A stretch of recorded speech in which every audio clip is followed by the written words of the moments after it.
Welcome to our devotional study today. We are in James chapter 3 that talks all about the tongue. And as we come into verses 6 through 8 today, we're going to see that these verses, really 6 through 12, talk about the deceit of the tongue and the destruction of the tongue.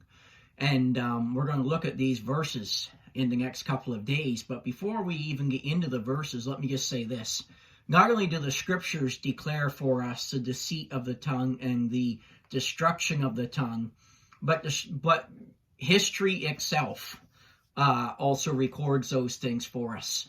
We even haven't got to go to the pages of history. You can look back at your life and see the hurt that has been caused by somebody that has deceived you with their tongue, somebody that has spoken destructive things about you with their tongue, and you know personally the pain and the heartache that brings. Maybe even if you were honest with yourself today, you'd be able to say, as you look back over your life, that there's been times that you have deceived other people with your tongue, that you have spoken destructive things with your tongue. And let me encourage you today, if you've never ever come to the place that you've gone to that person, that you've admitted you're wrong and asked for their forgiveness, that you make it a point to do that as quickly as possible. And how important that is, not only for their well-being, but for your well-being as well. So we want to look at the tongue today in James chapter 3, verses 6 through 8. It says, "And the tongue is a fire, a world of iniquity. So is the tongue among our members, that it defileth the whole man, and setteth on fire the course of nature, and it is set on fire of hell. For every kind of beasts, and of birds, and of serpents, and of things in the sea is tamed, and hath been tamed of mankind. But the tongue can no man tame. It is an unruly evil, full of deadly poison." So as we come into this, we see that by nature the tongue is unruly, that it doesn't want to follow the rules of the Word of God. It does not want to follow the guidelines that God has set down for us. And I want you to understand that as we think about that we would just keep ourselves we would get ourselves in a lot less trouble if we would simply listen to what the Word of God has to say about the tongue. First of all, we see an example here that as a fire, that it is unruly, it is uncontrollable by mankind. It says, the tongue is a fire. Notice this, a world of iniquity. As we stop and we think about that, it talks about the tongue as a fire, and yesterday we looked at the whole simple truth that all it takes is a spark to start a forest fire and to get things like, and how many times has that been true in people's lives as well? They've said something and they had no idea exactly what they said would lead to or how bad it would go. And we need to be abundantly careful how we use our tongue. But it also says here that the tongue is a world of iniquity. It talks about the fact that, when we think of a world of iniquity, it talks about the fact that the tongue is sinful, the tongue is evil. And, we should not be surprised at what ends the tongue can go to in the things that it says. And that we need to be very careful of how we use our tongue. And then it says there, the tongue is a fire, a world of iniquity. So is the tongue among our members. Notice this, that it defileth the whole body. The tongue is something that can literally stain our whole being. It defiles the whole body. And there's a couple of examples that I want us to think of as we think about that. But we see here that the tongue is something that's very small, but yet it's something that can defile our entire personality, our entire reputation, our entire character. And we need to be very careful what we do with our tongue, what we say with our tongue. Even though it's a very small member of the body, we need to be very careful on how it is used. For example, a fire. A person could have a fire, and it could be contained in one room of the house. And there's only that room that burns, but yet that fire in that one room of a house. And I've seen this before, being a firefighter in the past and all of that. A fire in one room of a house can defile the whole house by the smoke damage that goes through the house, and by water damage, especially if it's a room in an upstairs of a 2-story house, and that water just goes down through everything, down into the downstairs floor and all that. So a fire that is contained to one room of a house can cause defilement to the whole house.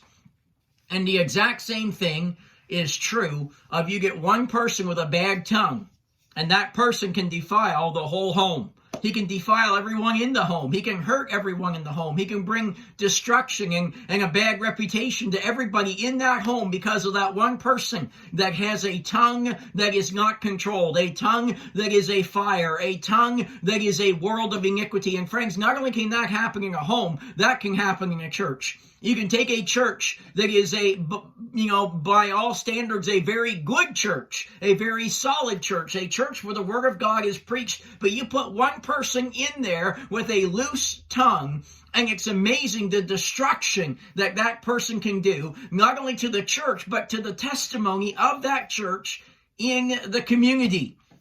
Notice the Bible also says that the tongue sets on fire the evil course of nature in verse 6. It says it defileth the whole body and setteth on fire the course of nature. So we see there this whole business. What I think of when I see that is this: the more fuel that you give to a fire, the more that fire is going to spread. And the more that a person uses their tongue for the wrong, the more it encourages people around them to use their tongues for wrong. So we need to understand that, and we need to be very careful what we do with our tongue. And notice the source of evil that the tongue has. It says, it is set on fire of hell. Friends, that verse makes it very clear where this evil speech comes from. And we need to understand it is from hell. It is from the devil. There is nothing good whatsoever that can come as a result of it. And when we find evil speech coming from our lips, oh friends, we need to squash it very quickly. As a matter of fact, we need to filter it in our minds before it even comes out of our lips, so that it does not even come from our lips.